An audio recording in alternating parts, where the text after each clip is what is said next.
what's up everybody? True Boxing here. Thank you for coming back to Get Hit with the Truth. So today we're doing the end of year champions report for the WBO titles, the World Boxing Organization, all their belts from 122 pounds all the way to heavyweight. That's 12 divisions to cover. And we're gonna jump right in going over all the fighters that entered the year as champions and what happened with each one of those world titles. We're gonna start with the 122 pound division, which Stephen Fulton Jr. entered the year as the reigning champion, a belt he had captured in January of 2021 when he defeated Angelo Leo. He was also the unified champ as he held the WBC title. In June, he would defend both belts against former unified champion Daniel Roman, and he came in the favorite, but you know, some people thought it was going to be competitive, and it really wasn't. He absolutely dominated Roman in this fight, picked him apart, and just scored a one-sided 12-round unanimous decision. Roman actually retired after the fight, and you know, Fulton remained champion. He was trying to, you know, there was talks about him and Luis Neri, and there was also talks about him and MJ for a minute there, but nothing came to fruition. He's only going to end up fighting one time. But towards the end of the year, the WBC ordered him to fight Brandon Figueroa at 126 in a rematch. So as of right now, it looks like Stephen Fulton's going to featherweight, and I would wager he's probably going to stay there. But with the monster Naoya Inoue coming up to 122, it's kind of anybody's game. We'll see how a proposed fight with Figueroa in a rematch shakes out, and then go from there.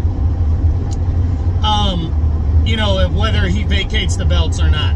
But he's being allowed, for at least that fight with Figueroa, he's being allowed to hold on to both his belts as of this point right now. 126 featherweight. Jesus, I'm drawing a blank. Oh, Emmanuel Navarrete entered the year as champion, a belt he captured in October of 2020, and he was quiet pretty much all year until August when he took on veteran Eduardo Baez and dominated Baez, stopping him in the 6th round on a body shot as he retained his WBO title. You know, people were unsure if he was staying at featherweight or not, because with him being aligned with Top Rank, it's very hard for him to land a big fight or an opponent that he hasn't beaten already. Among the biggest names, he's defeated Dogbe and Joet Gonzalez, but Michael Conlan's there, of course, and now Luis Alberto Lopez. But he's already committed to moving up to 130, although he hasn't given up his title yet, probably because he wants to see how it shakes out. But on February 3rd, I believe, we're going to see Navarrete taking on, I think the guy's name is Liam Wilson from Australia, for the vacant WBO title at 130. So it looks like Navarrete is making his move up. If he wins, I think he's going to vacate the title at 126. And then I think there's a good chance we see Dogbe fight for the vacant title against possibly Robesai Ramirez. Somebody on that level. I think there's a solid chance. So we'll see what happens. But I think we're going to definitely have a new champion at featherweight in 2023. 130 super featherweight. Entering the year as champion was the undefeated, super talented Shakur Stevenson. Stevenson in April, a mega fight was signed on with him and undefeated WBC champion Oscar Valdez to unify belts and declare the #1 fighter at 130. And Stevenson went in there the favorite, and he absolutely dominated Oscar Valdez over 12 rounds to score a convincing unanimous decision and unify belts. But in his initial defense in September, he would take on former world title challenger Robson Conceição of Brazil, and he would come in overweight and not even try to make the weight on the second attempt. Therefore, the titles went vacant. The fight went forward, where Conceição was allowed to be fighting for the 2 belts, but with him already being the underdog and at a weight disadvantage, Stevenson dominated Conceição, and the titles remained vacant. So the WBO then ordered Emmanuel Navarrete to fight Oscar Valdez, with the winner to fight Australian Liam Wilson next. But Valdez had to pull out of that fight with an injury, leaving Navarrete to fight Liam Wilson for the vacant WBO title at 130 pounds on February 3rd. I think Navarrete is going to defeat Liam Wilson and be a 3-division world champion, and then I think we're probably looking at maybe a summer showdown between Navarrete and Oscar Valdez for the WBO title in 2023 at 130 pounds. And I think Navarrete, in my opinion, I think he's going to win out with both those fights. But him and Valdez is a very attractive matchup. Can't wait to see it. 135 lightweight. You had undefeated WBO and unified champion George Kambosos Jr. entered the year with the WBO, IBF, and WBA titles around his waist. And he was supposed to fight Vasily Lomachenko, but Lomachenko decided to go defend his country in the war effort against Russia and backed out of a fight with Kambosos. So Devin Haney would step in to fill that gap. And in June on an ESPN card, Haney went over to Australia and dominated, well, scored a very convincing 12-round unanimous decision as he outboxed Kambosos. But Kambosos had an automatic rematch clause in the contract. And in October, they main evented an ESPN card again for the undisputed title, and Haney dominated Kambosos again, this time beating him up, almost stopping him en route to a lopsided 12-round unanimous decision as he retained the WBO and undisputed lightweight title. Now, I just read this, now we know that Haney and Vasily Lomachenko have agreed in principle for the fight again to fight each other, and I think it's probably going to take place in the first quarter of the year. I'm going to favor probably like March, April at the latest. I think we're going to see Haney and Lomachenko fight, and to be honest, I got Lomachenko winning that fight, but I do think Haney could pull it off. I do think he's a live underdog in my opinion, the winner, it's just up to whatever else is going on in the sport. The winner, in my opinion, is probably going to vacate 1 or 2 belts after they clear the smoke, clear the air. Probably going to vacate 1 or 2 belts because there's going to be mandatories due.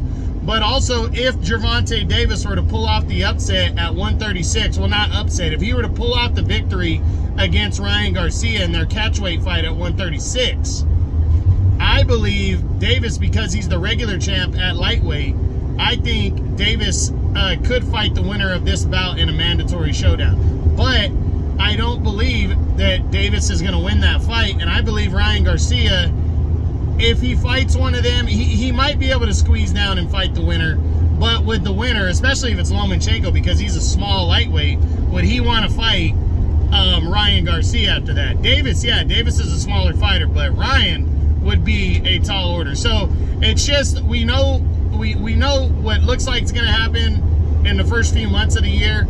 Second half of the year is the ones I'm interested in seeing who the winner decides to take on after fighting each other. Maybe there'll be a rematch. We'll see. 140 junior welterweight. Heading into the year as champion was the undefeated WBO and undisputed champion Josh Taylor. Taylor in February took on his WBO mandatory challenger, undefeated Jack Catterall, and got way more than he bargained for. He fought as hard as he could, but it looked like he lost this fight to a lot of people. He got knocked down in the fight, and it looked like Catterall had done enough to win, but when they went to the scorecards, Taylor escaped with a narrow controversial 12-round split decision as he retained the WBO and undisputed junior welterweight title. After the fight, he was gonna follow through with his original plans of moving up to 147 welterweight, but he got so much backlash from the fans that he decided to hold on to the WBO title and vacate the other 3 belts in order to get a rematch done with Jack Catterall. So he vacated the other 3 belts. They were supposed to fight before the end of the year. They didn't. Now that it looks like they're signed on to fight early March for the WBO title in a rematch. I think Taylor's going to beat Catterall. After that, it's up in the air on what is going to go down. Maybe Taylor wants to fight Teofimo Lopez in the second half of the year. Maybe he wants to fight Prograis in a rematch. Maybe he wants to move to 147. it's just really up in the air. I think he's got options at both weight classes, and we'll see what goes down. Next, 147, welterweight. Undefeated Terrence Bud Crawford entered the year as champion, a belt that he had won back in 2018 when he knocked out Jeff Horn. And he lobbied for a showdown with Errol Spence Jr. for the undisputed welterweight title damn near all year. But just when the fight looked like it was going to go down, it did not go down. And Crawford ended up backing out, and in December he would make an optional defense against David Avanesian, and he would dominate Avanesian on a pay-per-view card, stopping him in 6 rounds to retain his WBO title. Nobody is really impressed with that victory. A lot of people are angry that the fight couldn't be made, but both him and Spence have left the door open for a possible undisputed title clash in the first half of the year. So we'll see what happens. If they do it, it has to be now, because mandatories are going to be due for almost every welterweight title. So they're going to have to try to get it done. If they do fight, I think Crawford beats Errol Spence. After that, he's either vacating all the belts and moving up to 154 to go after Charlo, or he's only going to hold on to a couple of the belts because mandatories are going to be due. So we'll see what happens, but that's 147. 154, super welterweight. Jermell Charlo is the reigning WBO and undisputed champion now, but he did not enter the year that way. Brian Castano entered the year as the undefeated champion, and in May, him and Charlo would collide in a rematch from their May 2021 bout, in which they fought to a controversial draw. Controversial because a lot of people thought Castano won the fight, myself included. But Charlo this time sat down on his punches a little more in a very competitive fight, but he sat down on his punches more and landed good hard shots and wore down Castano, and finally in the 12th round he knocked him out impressively. Not in the 12th round, the 10th round, and became the undisputed super welterweight champion. He didn't fight the remainder of the year, but he has his next fight due on January 28th on Showtime. He'll face his undefeated WBO mandatory challenger, Tim Tszyu of Australia. All 4 belts will be on the line. I think Charlo's going to beat Tszyu in this fight, but I do think Tszyu is a live underdog, but I think Charlo's going to get him. And then after that, I think Charlo, it's kind of up in the air. It depends on if Spence and Crawford get together. If Crawford beats Spence, would Crawford move up to 154 to challenge Charlo? It's up in the air. I believe after the fight with Tszyu, though, that we might see Charlo give up 1 or 2 of his titles, because he's going to have mandatories due as well. So we're in one of those positions right there. I'm not sure who his second half opponent is going to be if he gets by Tszyu. It's kind of up in the air if he's going to stay at 154. Also, he might move to 160. We'll just have to see what happens. Speaking of 160, middleweight. The WBO champion coming into the year was the undefeated reigning champ, Demetrius Boo Boo Andrade, a title that he won, I believe, back in 2018. And he was originally planned to move up to 168 and challenge for the interim title there, and then he would have to make a choice on which weight class he was going to fight in. When the fight with Zach Parker at 168 fell through, he was immediately ordered to defend his title against Janabek Alan Kanuli, but because he suffered an injury, he was given until November to make that mandatory defense. But he decided to wait until about September to bail out of the fight as he tried to go after Parker again, and the title would go vacant. Janabek Alan Kanuli at this point was the interim champion. He was upgraded to full champion, and then in early November he made an optional defense against Englishman Denzel Bentley, and he scored a convincing but hard-fought unanimous decision over Bentley to retain the WBO title. And now he was ordered to fight Jaime Munguia shortly thereafter, but Munguia has already passed on the fight. So Janabek is a guy that guys have been avoiding now for the better part of a year, and it's going to be tough for him to try to land a big-name opponent. But if they want to stay with top-ranked guys, I mean, Ryota Murata wouldn't be a bad option if he'd be down to fight, even though he's coming off that knockout loss to Triple G. But I'm hoping they get Janabek a good, solid opponent in the first half of the year and get this guy rolling, as he is the undefeated WBO champion. So we'll see. 168. Canelo Alvarez entered the year as the WBO and undisputed super middleweight champion. He won his WBO title in May of 2021 when he unified belts and knocked out Billy Joe Saunders. And this one, this year, he came in, and in May he decided to move up to 175 and challenge for the light heavyweight title. So he did not defend his undisputed world title. Then in September, he put all 4 of his belts on the line against unified middleweight champ Triple G in a 3rd fight. And he would score a convincing unanimous decision there to stay the WBO and undisputed champ. Now, Canelo, a lot of people are speculating, and I believe this to be true, that he says he needs a tune-up bout in May ahead of a rematch with Dimitri Bivol, who defeated him in last May in a light heavyweight title fight. I think he's going to take on John Ryder next, who is the WBO interim champion. I think he'll knock out Ryder and hold on to his belts. And then in the second half of the year, Dimitri Bivol is talking that he wants to fight. He wants to move down to 168 for the rematch with Canelo, and I think Canelo would be all down for that. So we'll see what goes down. We'll see what happens. But I think Canelo looks like now is going to be full-time at 168 in 2023. Up to the governing bodies if they're going to strip him at all of any of his belts if he doesn't make mandatories. I think he's going to hold on to the WBO title, though, at least until he runs into Dimitri Bivol later in the year, if Bivol comes down to 168, because he's going to get his mandatory due. He's going to get his mandatory due are taken care of in May against John Ryder. 175 light heavyweight. The entering the year as WBO champion was Joe Smith Jr., a title that he captured in April of 2021 when he defeated Maxime Vlasov by a majority decision. In January, he took on some guy that I can't remember the guy's name, but he broke him down and stopped him in the 9th round of that fight as he retained his title.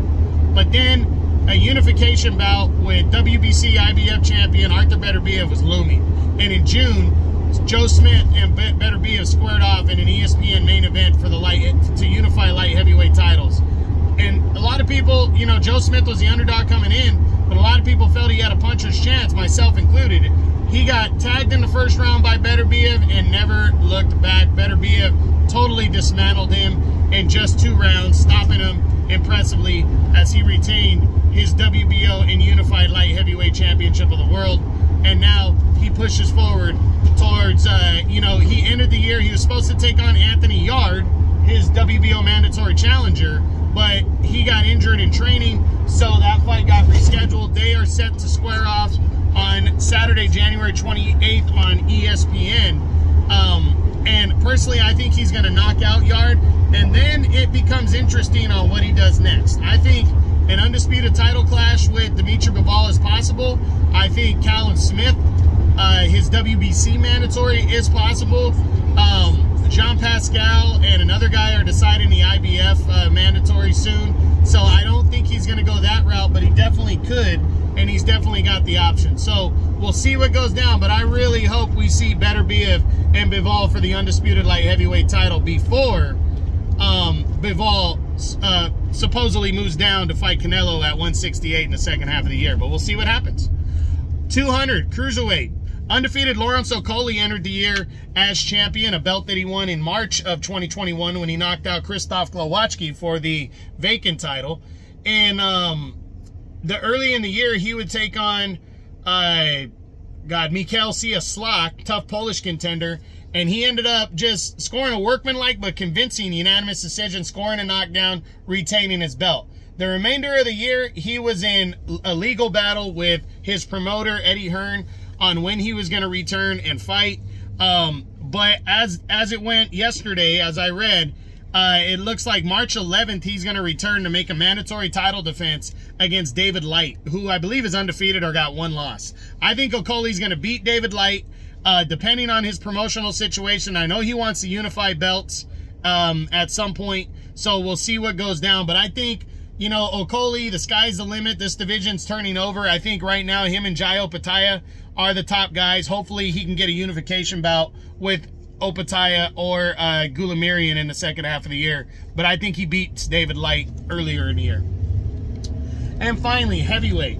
Alexander Usyk entered the year as the undefeated WBO and unified heavyweight champion of the world. He also held the WBA Super and the IBF titles. The 3 belts he won when he defeated Anthony Joshua in 2021 by unanimous decision. Well, he had an automatic rematch clause due against Joshua. That fight lingered until August when they finally collided again 11 months after the first fight. And it was a tougher fight. Joshua did put more pressure on, but Usyk was still just too slick in beating Joshua to the punch. He still was able to edge him out, this time by a split decision, as he retained the WBO and unified heavyweight title. And now, as this goes, just yesterday, Bob Arum revealed that Usyk and Tyson Fury have agreed to their undisputed title clash. Nothing is official as of yet, but they have agreed in principle, and that means they've made everybody happy with the with all the mandatories that are due. But if they've taken care of their mandatories by paying step aside money to all of them, I believe Tyson Fury is going to defeat Alexander Usyk and become the new WBO and the undisputed heavyweight champion of the world. If that happens, if that's the case, then I think Fury's going to probably vacate 1, 2, or 2, maybe even 3 of the titles. And I think he's going to face his WBC mandatory challenger, which is the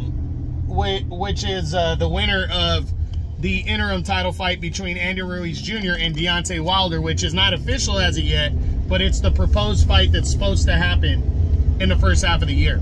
I think he's either going to do that or he's going to focus on a super showdown with Anthony Joshua in the second half of the year. But if that happens, the reason I'm saying he's going to have to vacate belts is because every governing body title is going to have a mandatory due. And, you know, Fury is going to go with the money fight. He's going to already get the claim of undisputed. He's going to be the lineal. He's going to retain the lineal title, so he's not really going to care about holding on to all 4 belts. Maybe if he can't land one of those 2 against Wilder or Ruiz or Joshua, maybe he takes on Daniel Dubois or Joe Joyce, because they're both with Top Rank. It'd be easy fights to make. Joe Joyce, the WBO interim champion, he's next in line for the WBO title.